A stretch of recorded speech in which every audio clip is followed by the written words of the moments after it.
Қадірлі достар, жуырда 5 қараша күні ел тарихындағы ең ардақты буын ардагерлер ұйымының мерейлі белесі атап өтілмек. Павлодар қалалық ардагерлер кеңесі өзінің 30 жылдық жолында бірліктің, елжандылықтың және ұрпақ сабақтастығының символына айналды. Ардагерлер қозғалысының бастамасы Павлодарда өткен ғасырдың 60 жылдарында басталған.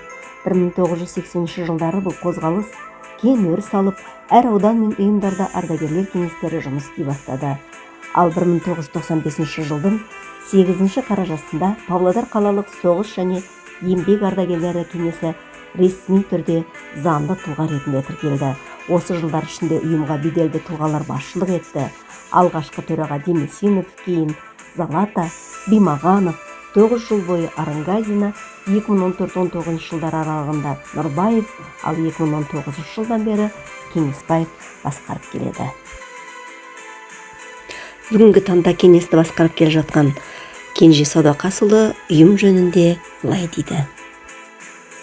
Практически вы все знаете о том, что мы готовимся, городской совет ветеранов готовится в этом году провести юбилейное мероприятие, связанное с 30-летием Совета ветеранов города.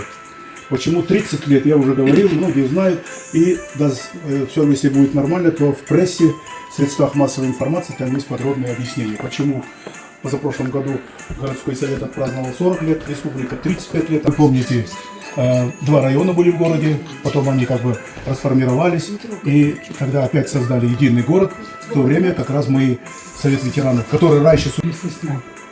Поэтому мы, областной совет ветеранов, знает об этом. Мы знаем, что такое ветеранские организации, кто такие ветераны, как они помогают нашим людям. Мы об этом прекрасно знаем. Вы люди совсем непростые, вы люди активные, вы люди благородные, вы люди честные, вы люди справедливые.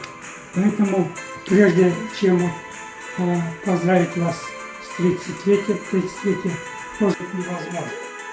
Вот когда 2 часа или час надо стоять, так, всех поздравляю. Поэтому...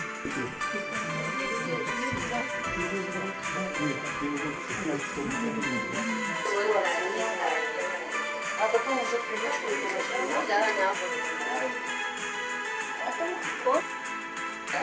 сейчас это время ездит.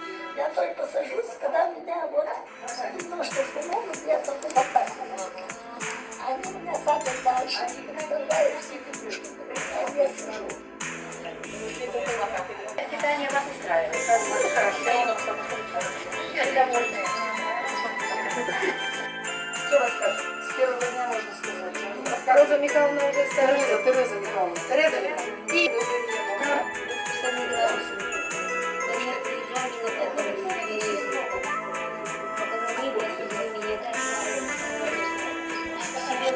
Я 2 раза прошла медкомиссию, походе за родину, там все не дали. Отправили обратно в Казахстан. Там уже поразовление было. Разные категории же у нас ветеранов. Есть активные, есть вот здесь в основном уже такого возраста, где не могут за собой ухаживать, преклонного возраста. Я вот курирую социально-бытовые вопросы. Вот это вот часть людей, в основном по своей общественной работе, я сталкиваюсь вот с такой категорией людей, которые нуждаются в помощи, от которых, значит, где-то и дети не хотят ухаживать, работают. Ну, есть такая категория, к сожалению, лица. Хотят внимания, вот, и не добиваясь его от своих близких, они попадают вот в такие учреждения. Называется он Алтын Вакыт, золотое время. Вот они здесь какое-то общение, здесь за ними уход и медицинское обслуживание. Когда идешь и обследуешь, и они требуют иногда невозможного, мы же общественная организация, вот, они ждут, может, и большего, а мы больше морально, больше поддержка, больше успокаиваешь, советуешь, где-то скажешь. Тяжеловато. Всяких коммерческих структур, где-то они понимают, вот то, что они нам дали, мы не себе, конечно, а сюда где-то необходимо.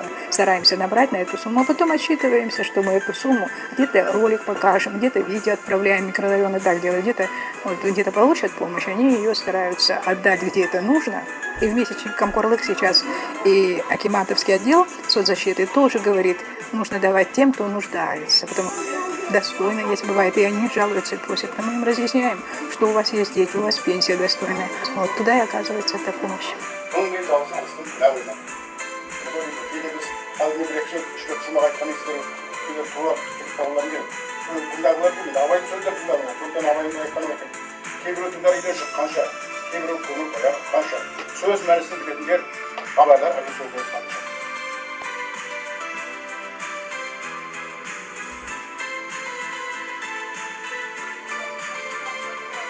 Хорошо я жил в борьбе и ссорах, в судах и спорах, страданиях и тревогах дошел до преклонного века. Выжили все, присытили все, после своих деяний убедился в унизительности своего бытия. Чем же теперь заняться? Как прожить оставшуюся жизнь? И то, что не нахожу ответа на свой вопрос. сіздегі абайдың шығармалары мен абай туралы кітаптар өздеріңіз көріп тұрсыздар орысша қазақша. Друзья, сегодня у нас это обычная встреча, но сегодня это необычная. Только для съемок. Да? Стеклянная организация также предвидит принять новых людей в рамках года волонтеров. Департамент инвестиций совместно с Советом ветеранов Павлодар проводится акция «Юстиция консультирует». Данное мероприятие проводится совместно с участием адвокатов, Натальи